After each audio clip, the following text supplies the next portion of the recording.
अपना मिलवा तनी देवर से हनु बहुत बढ़िया हमार छोटकू देवर मछली देवर हमार हस्बैंड वीडियो बना नहीं बहुत बढ़िया झगड़ा हो गया तीनों जना में चारों में। अभी हम अपना देवर से छोटकू मछलू देवर से अरे देवर जी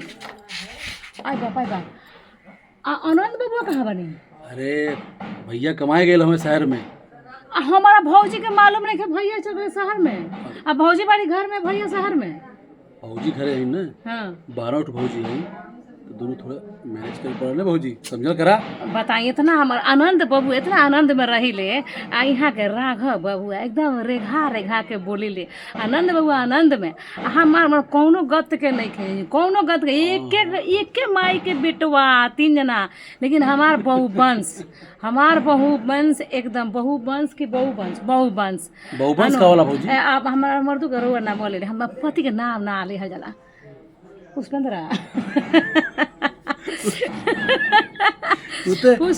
बाउक बुरबक गो कह सकत नहीं गो में गिनती ना हो खच्चर अनेक नंबर के मंगाई आन त कहाई आन त सुनाई पेहान मांगे में कहम कि लिपस्टिक ले झुमका परेशान नहीं तो अच्छा बा हमरा राम लखन खनी 2 गो देवर आनंद बबुआ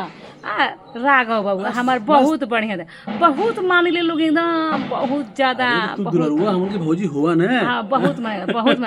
तब हम सोचनी कि अपना देवर को सुने में शहर चल गए हमरा पतो ना चल कि गुप्त चल जाइले गुप्त चल दूर नहीं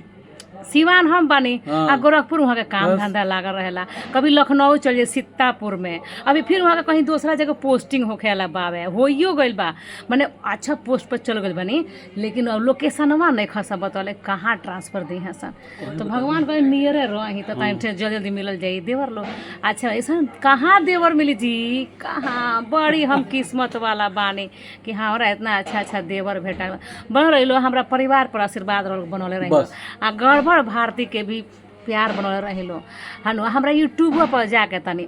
सब्सक्राइब कर दिलो गरीब के गर्लफ्रेंड रहनी गरीब के गर्लफ्रेंड रहनी ओकरा वजह से गरीब के बीवी बन गई नी लेकिन ई बा अमीर के भौजाई हैं हमार देवरू लोग अच्छा पोस्ट पर बाइन मर्दो किसान हैं हनु यहाँ लो अच्छा यहाँ लोग के वजह से तनी हमार शौक सब आखन पूरा हो जाला भौजी का केहू कुछ लिया दिला किन के केहू कुछ लिया दिला किन के मान आधे दिन निमन हलो त्या दिन भी हमार बहुत अच्छा आनंद बाबा का मेरा रूते इतना हीरा आ यहाँ का तनी हीरोइनिया ही तनी स्टाइल मारे ले लेकिन ठीक बा तो बना रहे प्यार हम ही गौर नहीं हम ही देखे गौर नहीं पड़े बबुआ मेरा लड़की तो एकदम टॉप क्लास के बिया कोनो टेंशन आँख बंद कर बियाह कली आ वही बाड़ी जितना हम कहने वही निकलली बेचारी बड़ी सुंदर हनु आनंद बाबू के तो बाबूजी देख रही हुआ के देखनी हम गरीब हमने के ज़माने में जाए ना दिलो तो लेकिन उहो बड़ा अच्छा बड़ी संस्कारी बहुत अच्छा मेन बाकी हमार देवर लोग खुश बन लो तो बस बा जीवन नहीं में बा जानी परिवार अच्छा मिल जाए जिंदगी सेट लाइफ सेट देवर खुश ना रही भौजी हाँ काहे ना हम मेन बात हम कामना माने हक से हम ये से लड़ी झगड़े आ जरे इहो लोग हमरा के बहुत मानेला दे दिन लोग बहुत मानेला लो हनु तो काहे के लफड़ा करे के हां भौजी ये भौजी चला कुछ खाई दहो। हां चल जाता है तनी बबुआ के रोटी भुजिया हमरा बनी आलू के भुजिया हनु रोटी हमरा बनी चला दे चल बाय